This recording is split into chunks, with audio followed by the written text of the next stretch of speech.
The third installment to the NIOH series is out, and if you haven't played these games before, here's your chance with masterclass gameplay and kind of a boss storytelling. All in all, you embark on a battle that transcends time to change fate and save Japan, which is being ruled by yokai. The game has a minimum requirement of 16 GB RAM, Ryzen 5 CPU and a GTX 1060 to get 30 FPS at 1080p.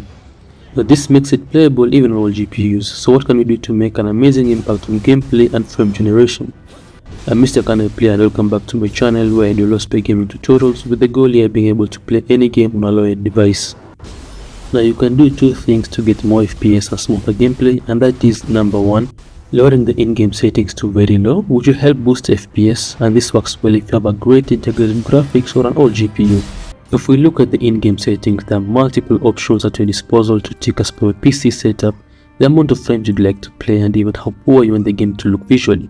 But the main difference comes in when the graphics are broken, which is tip number 2. And that is to take your configuration file found in koei Tecmo folder in local appdata.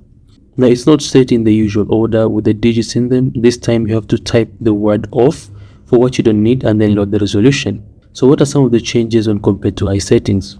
Shadow quality for detailed shadows gives pixelated shadows, thus boosts FPS. Texture quality for level of detail applied to objects gives the smooth feeling of all rounded objects with up to no details. Grass quality for environmental objects like rocks and vegetation gives a rough texture of rocks and reduces the amount of vegetation. Terrain quality for the natural landscape and ground surfaces removes all kinds of details. Screen space reflection for visual realism of reflective surfaces gives matte feeling on all reflective surfaces. And finally, global illumination, which simulates how light bounces off surfaces to illuminate other objects, creating a more realistic and immersive environment, has a major change in broken graphics by reducing the amount of light on all surfaces, giving a darker tone. With that, you get a smoother gameplay played at a smaller window that can be made to full screen using borderless gaming app without loss of scale.